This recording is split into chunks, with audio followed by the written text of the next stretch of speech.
할렐루야. 오늘도 새날을 주신 하나님을 찬양합니다.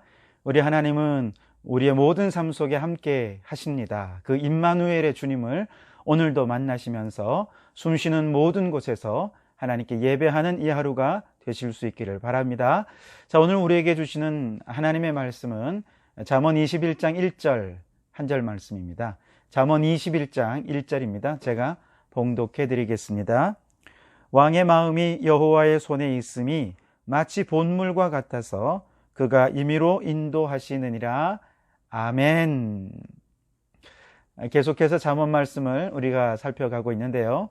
오늘은 4월 21일이기에 잠언 21장의 말씀을 나누게 되었습니다.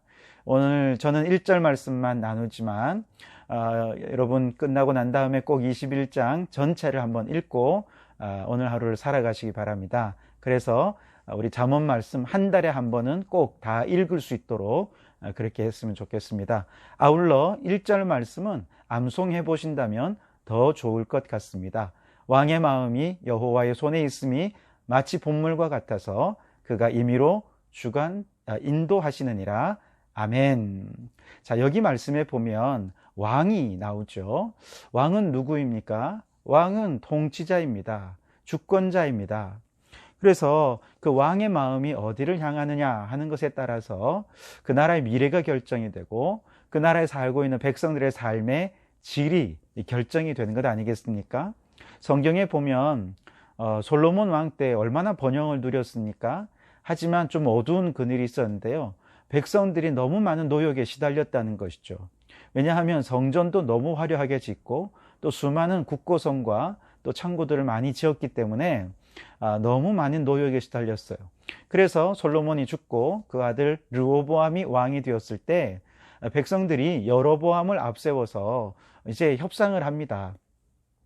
우리가 너무 지쳤으니 이제 우리를 좀 편히 쉬게 해달라고, 노역에서 좀 놓아달라고, 그러면 정말 당신의 신실한 백성으로 당신을 섬기겠노라, 그렇게 얘기를 합니다.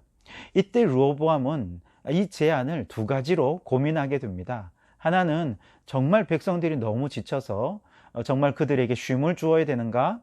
이렇게 고민을 하고요. 또 다른 하나는 이거 왕에 대한 주권 아니야? 왕을 이제 막 이 어린 왕이 되었다고 시험하는 거 아니야? 이러면서 왕의 주권에 대한 도전으로 여기면 아마도 그는 백성들을 더 강력하게 다스려야 하지 않겠습니까?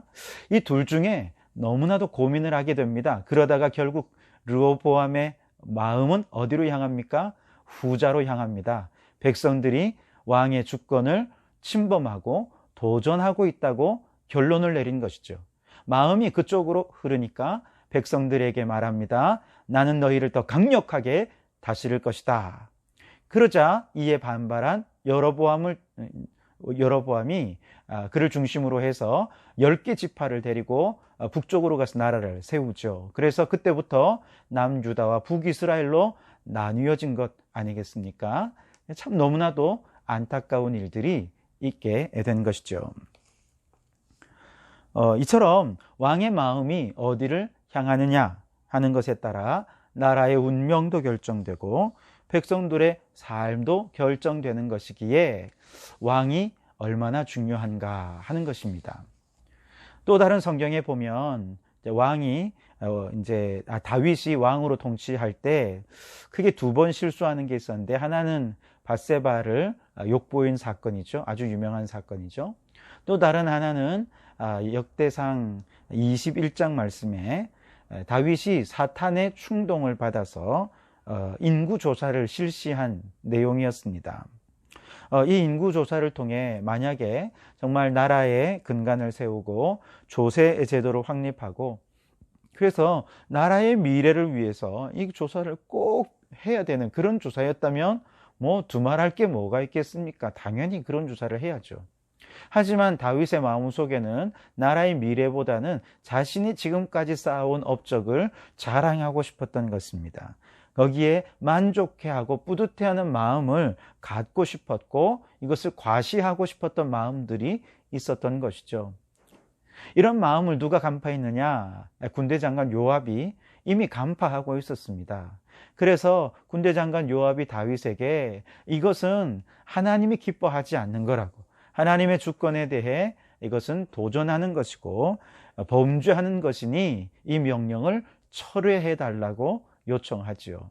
하지만 왕은 그 역시도 왕의 주권에 대한 도전으로 여기면서 요압을 더 재촉했고 인구 조사를 마치게 됩니다. 그 결과 어떻게 됩니까? 하나님께서 진노하셔서 이스라엘 온 땅에 3일 동안 전염병을 내리셔서 무고한 이스라엘 백성들이 7만 명이나 죽는 그런 결과를 낳게 된 것이죠. 그러니까 다윗 왕 한 사람의 잘못된 선택, 그 마음이 교만으로 향하고 그 마음이 사탄이 통치하고 사탄의 충동을 받게 되니까 그만 너무나도 많은 사람들이 힘들어지고 어려워지고 죽어 넘어지는 역사들이 일어나게 되더라는 것이죠.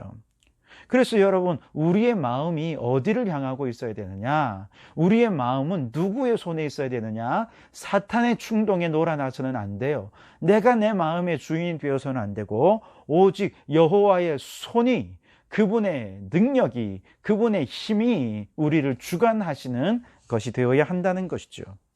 자, 그런데 오늘 말씀에 왕의 마음이 여호와의 손에 있어야 한다 하는 것을 무엇에 비유하냐면 본물에 비유하고 있습니다.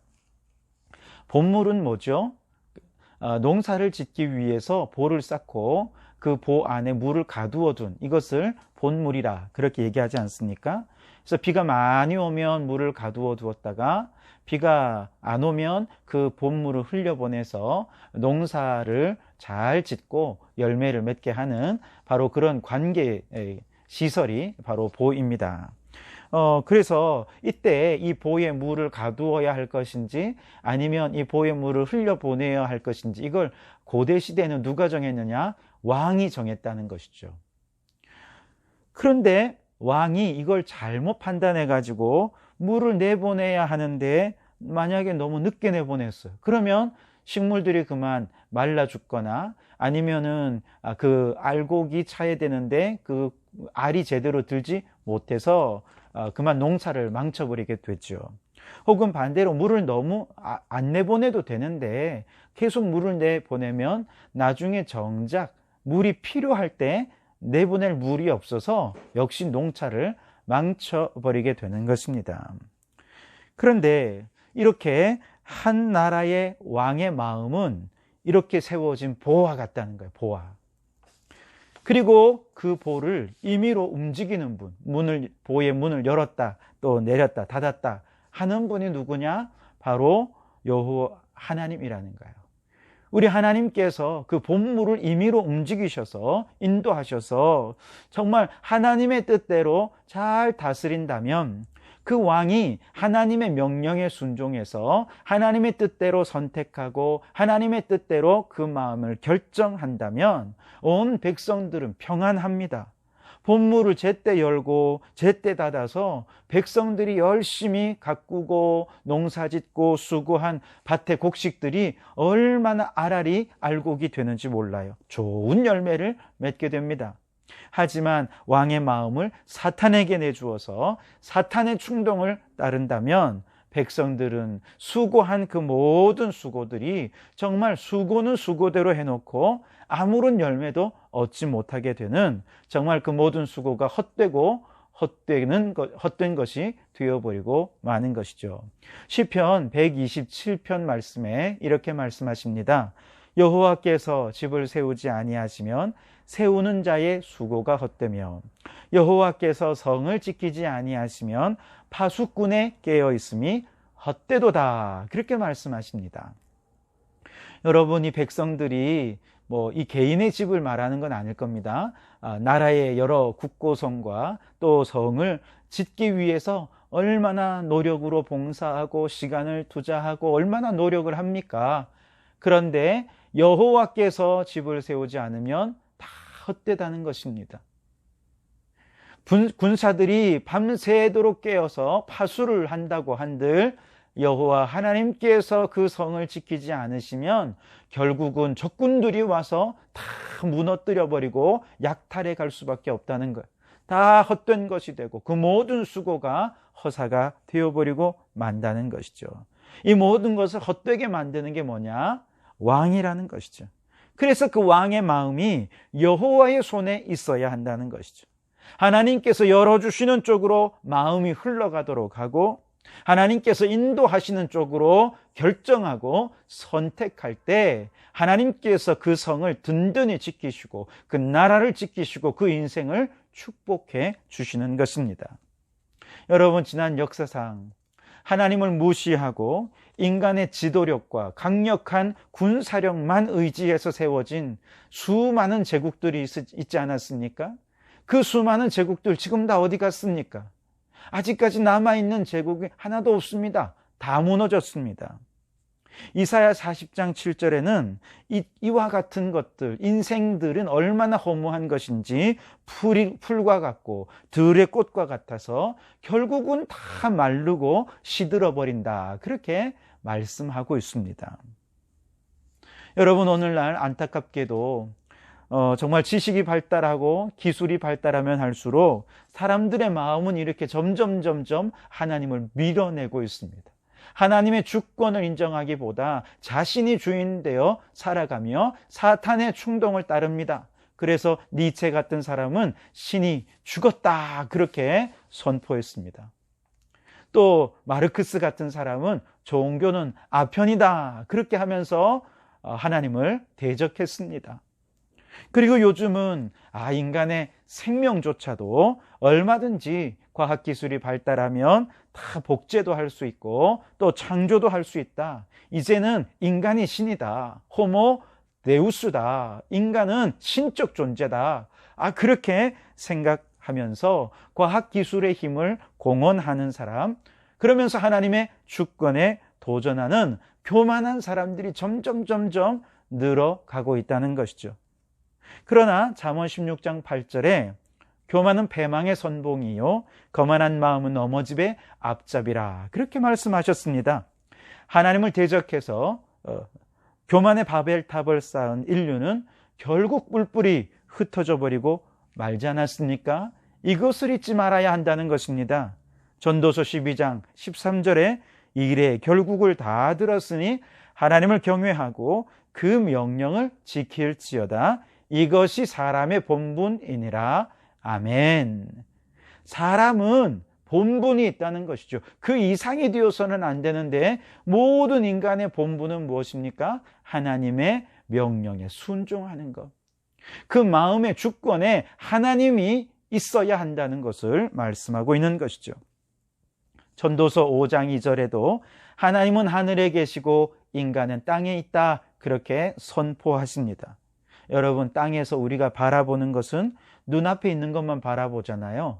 하늘에서 내려다보면 어떻습니까? 다 보입니다. 우리가 지금 보지 못하는 것도 멀리 있는 것도 생생하게 다 보이는 것이죠. 마찬가지로 지금 우리가 눈앞에 보이는 것만 바라보며 살아가다 보면 참 먼 미래의 일들 아는 사람 아무도 없습니다. 그러나 하나님은 내가 알지 못하는 먼 미래의 일도 마치 현재처럼 이미 다 내다보고 계시는 거예요. 그래서 우리 하나님은 나보다 나를 더 잘 아시는 하나님이시죠. 그 하나님이 우리를 이끄신다고 생각해 보세요. 내 판단이 옳겠습니까? 하나님의 판단이 옳겠습니까? 내 손에 붙잡힌 인생이 되어야 하겠습니까? 여호와의 손에 붙잡히는 인생이 되어야 하겠습니까? 하나님의 손에 붙잡힌 인생, 하나님이 인도하시는 인생이야말로 복된 인생이요 하나님의 은혜로 충만한 인생이 되어질 줄 믿습니다. 눈에 보이는 현실은 어쩌면 욥처럼 현실을 다 잃어버리는 현실인지 모릅니다. 그럼에도 불구하고 하나님의 주권을 인정한 사람은 욥처럼 고백합니다. 주신 이도 여호와시오 취하신 이도 여호와시오니 여호와의 이름이 찬송을 받으실지니이다. 아멘. 하나님의 주권을 인정한 것이죠. 그랬더니 욥은 잃었던 것 다 되찾고 그의 말년은 이렇게 마감이 됩니다. 욥이 늙어서 나이가 차서 죽었더라. 여러분, 이처럼 행복한 인생이 어디 있겠습니까? 하나님의 주권을 인정하는 사람, 하나님이 그 생명을 지키시고 보호해 주시는 줄 믿습니다. 왕의 마음이 여호와의 손에 있음이 마치 봇물과 같아서 그가 임의로 인도하시느니라. 아멘. 여러분, 오늘 여러분의 마음에 누가 주인이 되십니까? 하나님께 주권을 맡기십시오. 하나님이 보호하시고 인도하십니다. 그러면 모든 것이 합력하여 선을 이룰 줄 믿습니다. 오늘 그 하나님의 주권 아래에서 참으로 복된 삶을 살아가는 이 날이 되시기를 주님의 이름으로 축원합니다. 기도하시겠습니다. 하나님, 지난밤 잠자리에서도 편히 자게 하시고 새날을 선물로 주시니 감사합니다. 호구리 성도들 가운데 불면의 밤을 뜬 눈으로 지새며 걱정과 근심으로 지샌 분이 있지는 않습니까? 우리의 주권자 되신 하나님, 이 아침에 우리와 함께 해주셔서 모든 염려, 근심, 걱정, 우울함 떠나가게 해주시고 주께서 사랑하는 자에게 잠을 주신다 하셨으니 평안한 잠도 평안한 마음도 허락하여 주시옵소서. 하나님이 우리의 삶의 주권자이심을 인정합니다. 우리의 시간에 주인이 되어 주시옵소서. 그리하여 오늘 이 하루도 세월을 아끼며 하나님의 영광을 위해 살게 해 주옵소서. 우리 하나님이 물질의 주인이심을 고백합니다. 하나님이 아니셨다면 한 푼도 내 손에 들어올 수 없었음을 고백합니다. 주신 물질로 잘 누리게 도와주시고 하나님의 나라를 위해 아낌없이 봇물을 열듯 흘려보내는 저희들이 되게 해 주시옵소서. 현재의 코로나19 사태도 주님의 손에 있는 줄 믿습니다. 믿고 기도할 때 하나님의 때에 모든 바이러스가 소멸되어 위기를 국가적인 기회로, 신앙적인 기회로, 교회 부흥의 기회로 만들어가는 저희들이 되게 해 주시옵소서. 오늘 하루도 주님과 동행하며 복된 날 되기를 원하오며 예수님 이름으로 기도하옵나이다. 아멘.